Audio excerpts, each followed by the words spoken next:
Bueno, hagamos una síntesis del texto Las neuropsicosis de defensa del año 1894.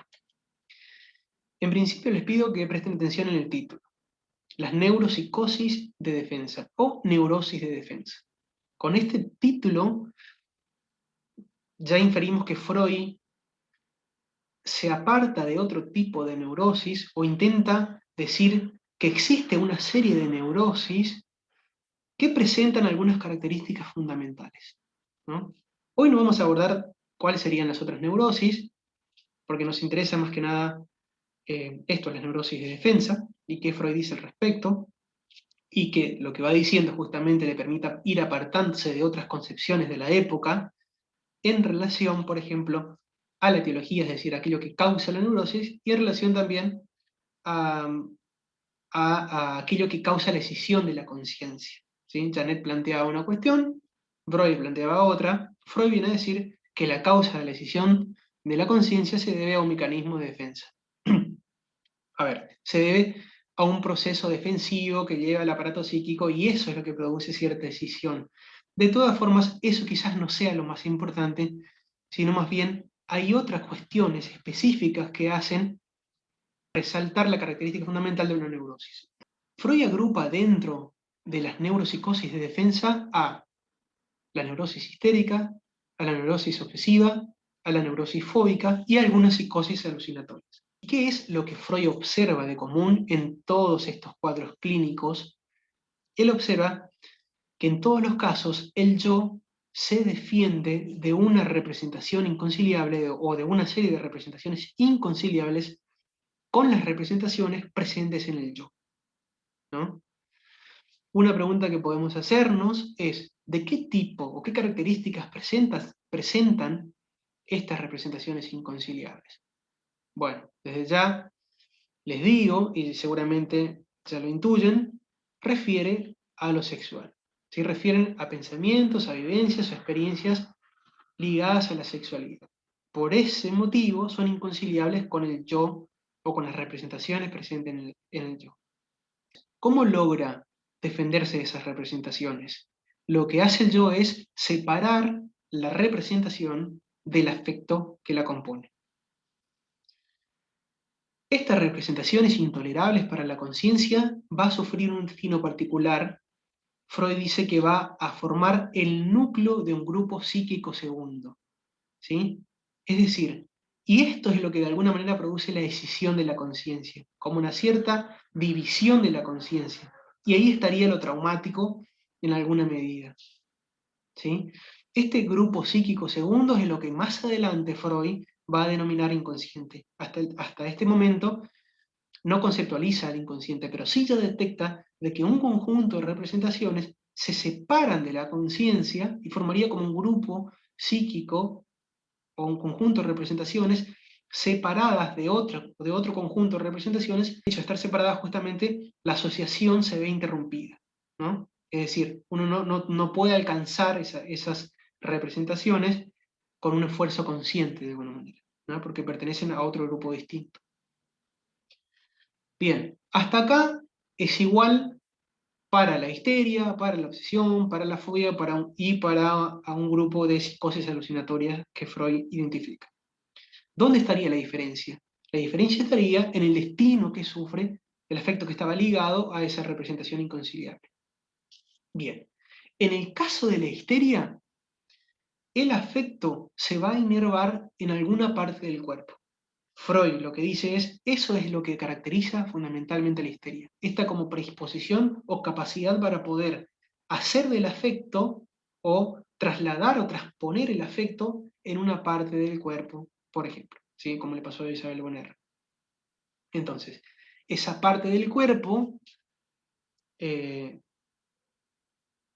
digamos que no es cualquier parte del cuerpo tampoco, sino que presenta cierta relación o hay cierta conexión, que eso el análisis justamente lo averigua, con esos contenidos, esas representaciones que han sido apartadas de la conciencia, ¿sí? Y ubicadas en ese grupo psíquico segundo que había hablado.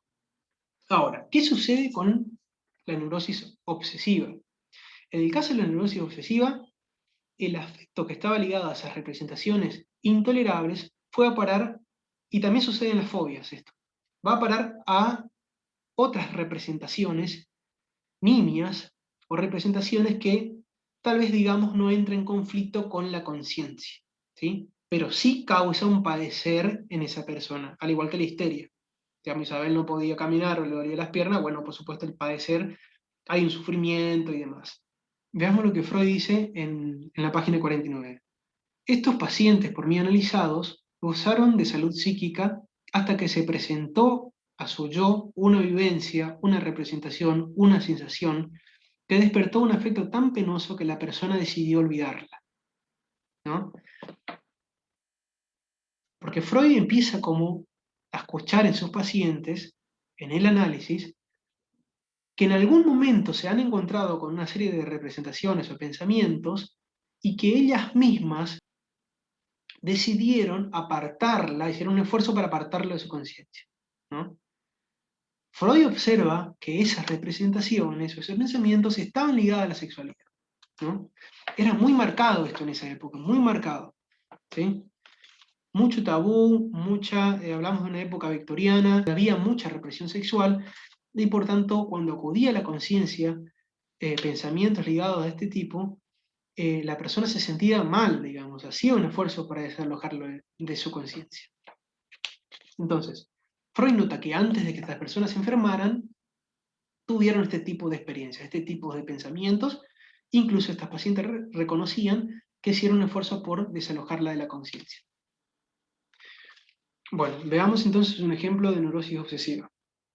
Dice en la página 58, una joven señora que tras 5 años de matrimonio tenía un solo hijo, se me quejó de un impulso obsesivo de arrojarse por la ventana o el balcón y el miedo que le asaltaba a la vista de cualquier cuchillo filoso de acuchillar a su hijo, ¿no? Ese vendría a ser como el impulso obsesivo que sufría esta señora. El comercio conyugal, confesó, se había vuelto raro y se lo practicaba solo con cautelas anticonceptivas, pero, afirmó, no le hacía falta, pues no era de naturaleza sensual, ¿no? Eso expresa la señora. Ahora Freud le dice, me atreví a decirle que a la vista de un hombre le acudían representaciones eróticas, que por eso había perdido la confianza en sí misma, y se le antojaba que ella era una persona abyecta, capaz de cualquier fechoría. Eso fue lo que Freud le dice. Ahora, esa retraducción, escuchen esta parte, esa retraducción de la representación obsesiva a lo sexual fue certera. Confesó enseguida, llorando, su miseria conyugal por largo tiempo ocultada. Y luego comunicó también unas representaciones penosas de carácter sexual inmodificado, como la sensación que le retornaba a menudo de pujarle algo debajo del vestido. ¿Se entiende? Entonces, estos impulsos sucesivos en realidad estaban o eran el sustituto de otras representaciones de carácter sexual que entraban en conflicto con las representaciones presentes en el yo. De la misma manera sucede con la fobia, ¿sí? Por ejemplo, Freud menciona en este texto algunas fobias primarias como miedo a las tormentas, miedos a algún animal, es decir, el animal en sí o la representación del animal temido es el sustituto de otras representaciones, ¿no? O estas nuevas representaciones vendrían como a alojar el afecto que pertenecen a otras representaciones inconscientes. En el caso de la psicosis alucinatoria, Freud observa que la defensa es mucho más enérgica y exitosa, ¿sí? Y consiste en lo siguiente, el yo va a desestimar a la representación y al afecto como si nunca hubiese existido, ¿no? Por supuesto que esto después retorna como alucinación y por tanto se pierde una parte también de la realidad objetiva. Bien, a modo de síntesis, me parece que esto es todo por ahora.